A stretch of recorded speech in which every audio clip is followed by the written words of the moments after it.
ہم جانتے ہیں وسلم مکہ میں پیدا ہوئے تھے، مکہ آپ کو بہت عزیز تھا، بہت پیارا تھا، آپ بہت رہنا چاہتے تھے، لیکن جب آپ نے اسلام کی تعلیم کو عام کیا، اسلام کی آواز بلند کیا، لوگ مخالف ہو گئے تھے، اتنے مخالف ہوئے کہ آپ کو مکہ سے نکال باہر کرنے پر مجبور کیا۔ آپ وسلم نے مکہ کو چھوڑا، مکہ کو خیر باد کہا، مکہ میں آپ وسلم کو، آپ کے ساتھیوں کو نشانہ بنایا گیا، ظلم و زیادتی کا نشانہ بنایا گیا۔ آپ وسلم پر ظلم زیادتی پہاڑ توڑے گئے، آپ وسلم کے ماتھے پھوڑے گئے، آپ کے صحابہ کرام کے ساتھ ظلم و زیادتی کے سلوک کیے گئے اور ان پر ہر طرح کے ظلم کو آزمایا گیا۔ آپ وسلم نے ان تمام چیزوں دیکھ کر کے مکہ سے مدینہ آ گئے تھے، لیکن مدینہ آنے کے بعد بھی آپ امن سے نہ تھے، چین سے نہ تھے۔ مدینہ والے وہاں سے بھی آپ پر چڑھ دوڑ رہے تھے، مکہ والے چڑھ دوڑ رہے تھے، اور آپ اسلام کا کلا کما کرنا چاہتے تھے۔ اور اسلام سے سب سے پہلی لڑائی ہوتی ہے جس کا نام جنگ بدر ہے، اور اللہ تعالیٰ کے فضل سے مسلمانوں کو غلبہ حاصل ہوتا ہے، فتح ملتی ہے، اور مشرکین مکہ بڑی شان سے آئے تھے، وہ شکست کھاتے ہیں، 70 آدمی کو مارا جاتا ہے، 70 آدمی قید کیا جاتا ہے۔ جب قیدی آ گئے تھے، ایمانوں قبضے میں تھے، تو بات آئی کیسے انہیں رہا کیا جائے، ان کے ساتھ کیا معاملہ کیا جائے۔ کسی نے کہا، عمر فاروق نے کہا انہیں قیدیوں کو قتل کر دیا جائے، یہ قیدی جو ہمارے ہاتھ میں آئے ہیں انہیں قتل کر دیا جائے، تاکہ کفر کا جو ہے، کفر کی طاقت کمزور پڑ جائے اور ان کے ڈر خوف پیدا ہو جائے۔ یا رسول اللہ نے کہا نہیں، اسے قتل نہیں کیا جائے گا، حالانکہ اللہ تعالیٰ کی بھی مرضی تھی، اللہ بھی چاہ رہا تھا ایسا معاملہ ہو، لیکن آپ وسلم چونکہ بہت رحم دل تھے اس لیے آپ نے ایسا نہیں کیا تھا۔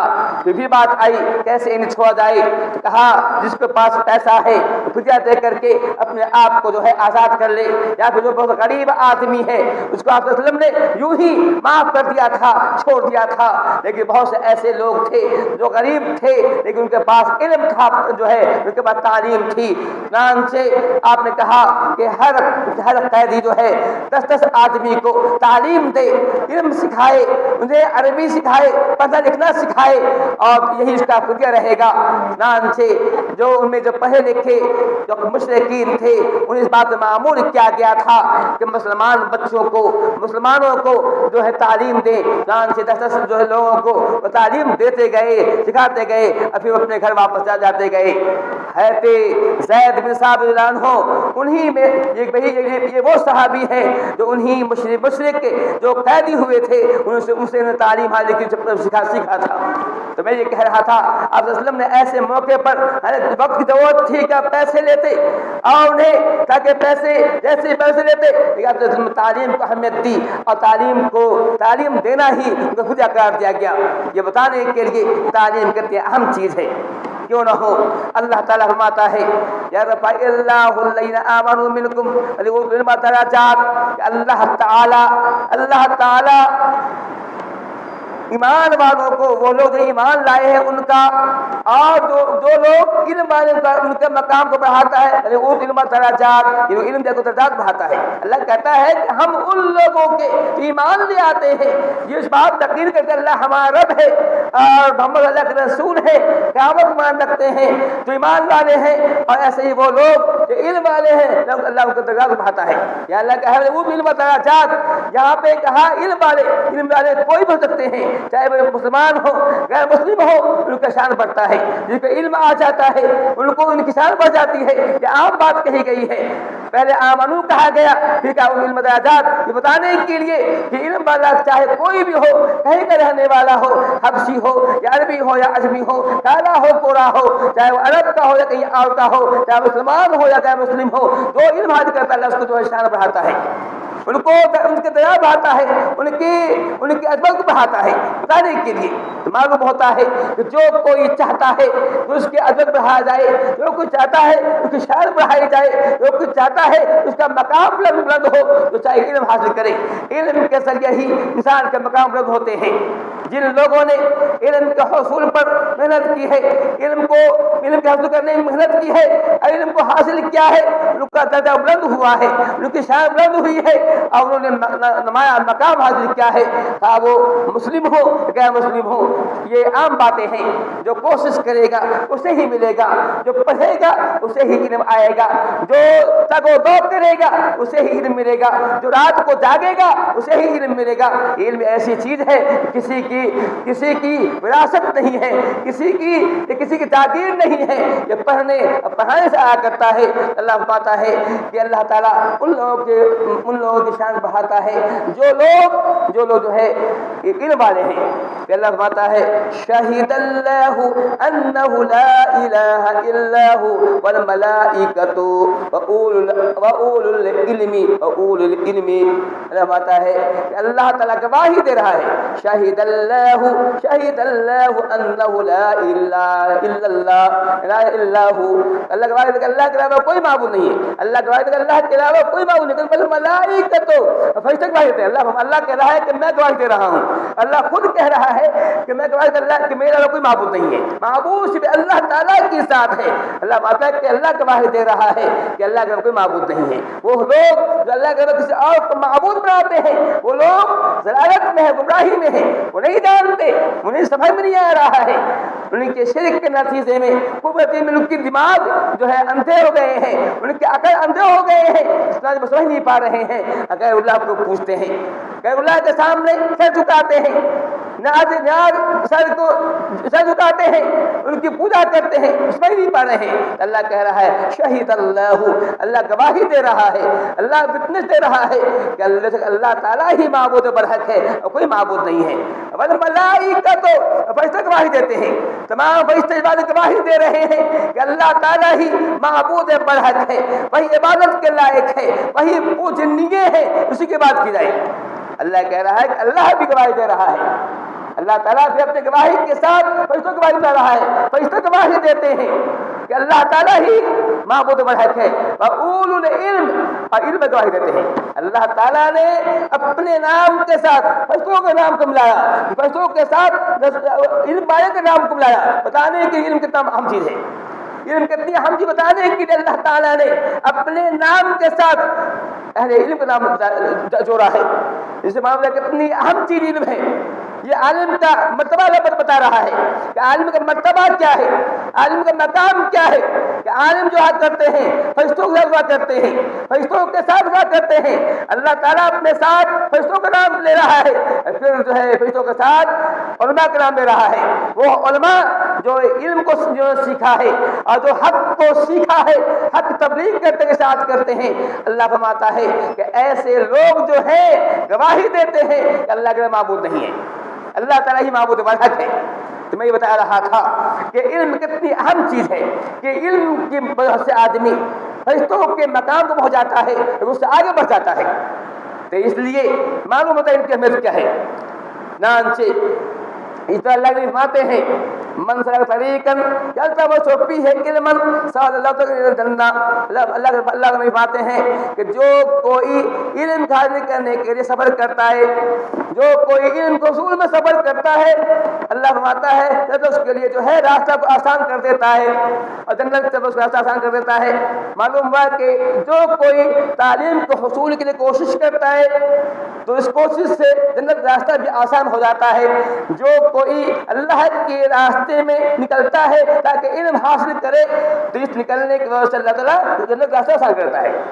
علم کا راستہ جنت کا راستہ قریب قریب ہے، کیونکہ جو کے بعد علم ہو جاتا ہے، علم آ جاتا ہے تو جانتا ہے کیا صحیح کیا غلط ہے، غلط سے اجتناب کرتا ہے، صحیح کو اپناتا ہے۔ جب علم ہو جاتا ہے جانتا ہے کہ ہمارا معبود کون ہے۔ بلکہ میں پڑھ رہا تھا کہ علم کہتے ہی ہیں اللہ تعالیٰ اور اس رسول کی معرفت کو، اللہ کی معرفت کو، رسول کی معرفت کو علم کہا جاتا ہے۔ وہ علم نہیں ہے جس کے اندر اللہ کی معرفت نہ ہو، رسول کی معرفت نہیں ہو۔ ہمارا رسول کون ہے، ہمارے پیغمبر کون ہے، ان کا مقام کیا ہے، مرتبہ کیا ہے، جس علم میں یہ چیز نہیں آتی ہے وہ علم نہیں ہے۔ اصل علم وہی ہے جس میں اللہ کی پہچان آ جائے اور رسول کی پہچان آ جائے، وہی علم کرتا ہے، علم سے کہا جاتا ہے۔ میں یہ کہہ رہا تھا کہ علم حاصل کرنے سے نظر آسان ہو جاتا ہے. یہ علم کی جو ہے عظمت ہے، بڑائی ہے. یہی وجہ ہے کہ ہم پڑھتے ہیں ہمارے اسلاف نے تعلیم کو حصول میں بڑی کوشش کی ہے. یہی وجہ ہے کہ انہوں نے بڑی کوشش کی ہے، بہت محنت کی ہے، بڑی تگودو کی ہے، پھر علم حاصل کیا ہے. یاد کیجئے بقی بن مخلد کو. بقی بن مخلد ایک یہ جو ہے تبع تابعی ہے. امام احمد بن حنبل کے شاگرد رسید ہے. یہ 20 سال کا نوجوان ہے، اندلس کا رہنے والا ہے، جو اسپین میں پڑھتا ہے، جس کو نام اسپین کہتے ہیں. اسپین سے علم حاصل کرنے کے لیے وہ کوفہ آیا ہوا ہے. امام احمد بن حنبل کوفہ میں رہا کرتے تھے، بڑے محدث تھے زمانے کے جو ہے. ان سے پڑھنے کے لیے وہ جو ہے وہاں سے آتا ہے، اندلس سے آیا ہوا ہے، اسپین سے آیا ہوا ہے. جب وہ کوفہ بہتوں سے معلوم ہوتا ہے کہ امام احمد بن حنبل کے درس کو پابندی لگا دی گئی ہے، یہاں کے حکمراں نے، یہاں ایک خلیفہ نے پابندی لگا دی ہے کہ یہ پڑھا نہیں سکتا ہے، یہ لوگوں کے سامنے نہیں آ سکتا ہے، پابندی لگا دی گئی ہے. بلکہ معلوم ہوگا کہ معتصم باللہ جو زمانے میں بادشاہ تھا، اس نے امام احمد بن حنبل کو جیل بند کر دیا تھا. ان کا قصور یہ تھا، وہ بادشاہ کہتا تھا کہ کہو قرآن اللہ کا مخلوق ہے، کہتے نہیں، اللہ کا مخلوق نہیں ہے. کہتے کہ ہاں تم برہانکم، دلیل لو. اگر تمہارا دلیل ہے کہ واقعی قرآن اللہ کا مخلوق ہے، دلیل لو. تمہارا دلیل نہیں ہے، ہم تمہاری بات نہیں مانیں گے، دلیل پیش کرو. جب بھی مناظرہ ہوتا تھا اس زمانے کے جو بادشاہ کے جو مولوی ہوا کرتے تھے، جو بادشاہ کے آگے بھی جا کر چمچے مولوی تھے، ان سے عمل کا معاہدہ ہوتا تھا کہ وہ کہتا تھا قرآن مخلوق ہے، کہتے ہیں یہ اللہ کا کلام ہے. تو ہر وقت ہر معاشرے میں ان کا عالم شکست کھاتا تھا، ان کے پاس دلیل ہوا کرتی تھی، ان پر دلیل ہوا کرتی تھی. لیکن پھر بھی بادشاہ تھا جو اپنے کفر پر، اپنی عقیدے پر مصر تھا. قرآن سے کہا احمد بن حنبل تم بھی جو قرآن کا مخلوق کہو، پھر تم جیل بند کر دیں گے. کہا کوئی بات نہیں ہے. امام احمد بن حنبل کو جیل بند کر دیا گیا. معتصم باللہ نے جیل بند کر دیا اور جو جیل کے اندر پڑے رہے. اور اتنا ہی نہیں بلکہ مورخین کہتے ہیں کہ اس کے اتنا کہنے پر قرآن اللہ کا کلام ہے، امام احمد بن حنبل کو اتنا مارا جاتا تھا کہ اگر اس کو ہاتھی کو مارتا ہاتھی چکھایا تھا. لیکن جو ہے امام آزاد نے لکھا ہے ایک مرتبہ ان کو بہت مارا گیا، بہت پورا بدن خون ہو گیا، اور اسی حال میں وہ مسجد میں گئے نماز پڑھنے کے لیے. بدن سے خون نکل رہا تھا. کسی نے کہا آپ نماز پڑھنے کے لیے آئے ہیں، آپ بدن خون سے جو تر بتر ہے، خون نکل رہا ہے، آپ نہیں جانتے ہیں کہ خون جو ہے یہ نماز کے جو وضو میں سے ہے. تو یہاں پر ابو غلام آزاد تبصرہ کرتے کہتے ہیں اگر یہ خون ناپاک ہے تو میں نے بتاؤ کون سا پانی ہے جس کو پاک کر سکے. یہ خون اللہ کے راستے بہایا گیا ہے، جس کا مقصد حق کو احقاق حق ہے، ابطال باطل ہے، اس کے لیے خون بہا ہے. یہ خون کیوں کا ناپاک ہو سکتا ہے؟ تبصرہ کرتے ہیں. تو میں یہ کہہ رہا تھا بڑی ظلم زیادتی کی گئی، جیلیں بند کر دیا گیا. جب یہ بادشاہ مر گیا تو اس کے بعد جو ہے واثق باللہ جو ہے بادشاہ اس کا بیٹا بنا. تو اس نے دیکھا کہ ان کو جیل بند کر دیا گیا ہے، جس کی وجہ سے پورے معاشرے کے اندر کھلبلی مچی ہوئی ہے. لوگ ان کے چاہنے والے بہت ہیں، ایسا نہیں ہو کہ کچھ بوال ہو جائے، کچھ جو یہاں معاملہ خراب ہو جائے. جو ہے حضرت احمد بن حنبل کو جیل سے نکال دیا، ایک گھر میں نظر بند کر دیا. کسی گھر میں رہنا ہے، کہیں باہر نہیں جانا ہے، آپ کو کوئی پڑھ نہیں سکتا ہے، آپ کو دس دینے کی اجازت نہیں ہے. کسی اسنا میں جو ہے بقی بن مخلد جو اندلس سے آئے تھے پہنچتے ہیں، اتنی دور سے آئے ہوئے ہیں، 20 سال کا نوجوان ہے، علم کا طلب ہے، شوق علم کے اندر اتنی لمبی دوری طے کیا ہے، یہاں پہنچا ہے. پہنچے معلوم ہوتا ہے کہ ان کو جو ہے بند کر دیا گیا ہے، ان سے پڑھنے پابندی لگا دی گئی ہے. تو کیا کرے؟ وہ سوچتا ہے اتنا دور سے آیا ہوں، میں اسے بغیر پڑھے کیسے واپس جاؤں گا.